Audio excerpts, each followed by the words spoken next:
Melissa, do you still get nervous when we turn on the camera? No, I never did, so I don't know why you say so. I do.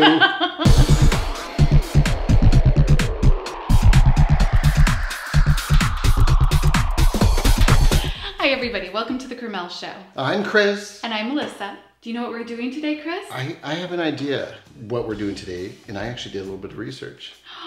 Somebody did their homework. It seems weird, doesn't it? It does. That I would actually go and look something up and actually learn about it. Well, it makes more sense when I did it first. It did. You actually told me to where to look, and then, I re-looked it up, and it reaffirmed what you had told me. So we're gonna make a drink today, though, right? Yes, we are going to make French 75. Do you know why they call it a French 75? Yes.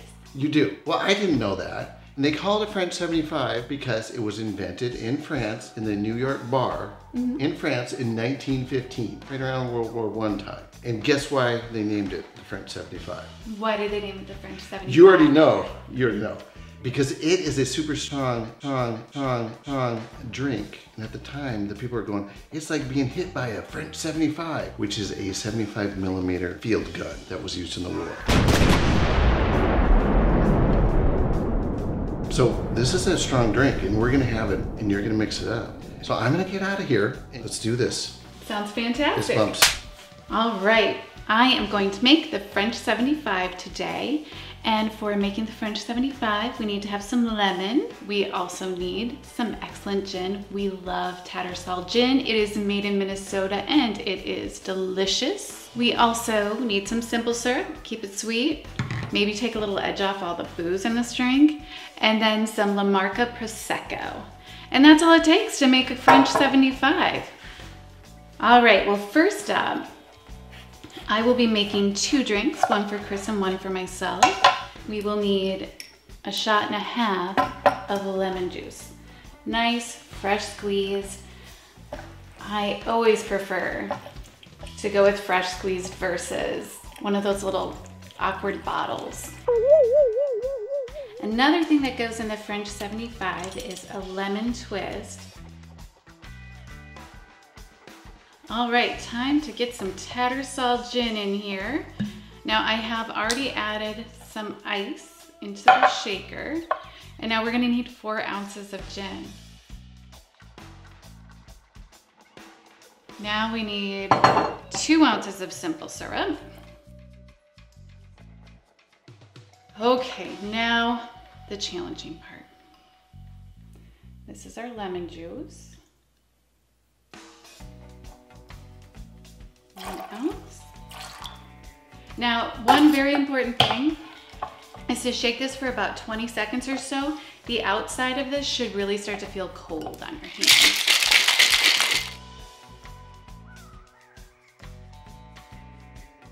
All right, that's definitely enough. Look at how nice and like icy this has gotten on the outside. Do you notice that? Oh, there we go. That was tough. Felt like a tennis player having to grunt to make it work. Okay, this also makes me nervous because it's a little cup. Oh, here we go though. Look at this gorgeous strainer doing its job.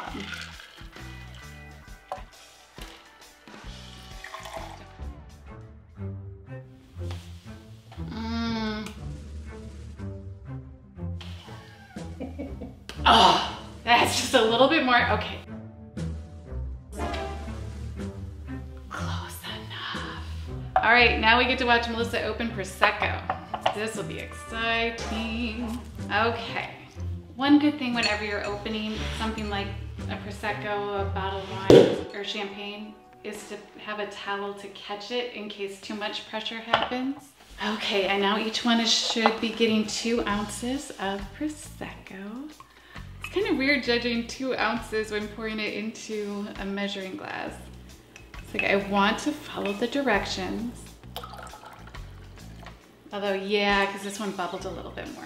I'm just gonna pour it until it's about even. Look good?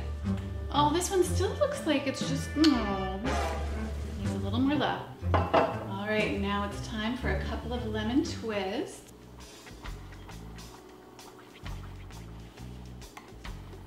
All right, we have French 75s to drink. Come on over, Chris. Let's see how these taste. Okay, so this one's yours, right? I think this. Whatever. I think I said this one was yours because I You're think the that one had bartender. more gin. Yeah, this one was always. You're the good. bartender. These look really refreshing. Kind of beautiful for spring. Smell good. Yes, they do.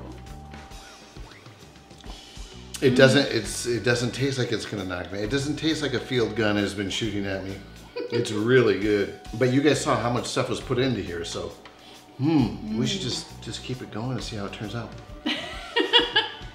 Well, I don't know about that. So what if you were like having company over? This would be something you might start with. Yeah, I think especially when it's before dinner, something light, something refreshing, something like a Prosecco or champagne. I think it's called an aperitif before the meal. I didn't do that much research.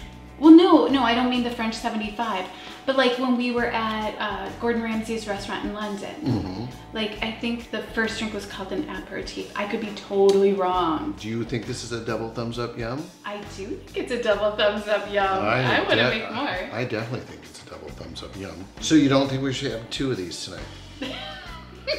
I think Chris wants 2 of them. Leisure testing complete. Good one.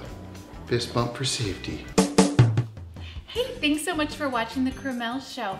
Go ahead and hit the like button, then make sure that you subscribe and ring that bell so you get our latest notifications.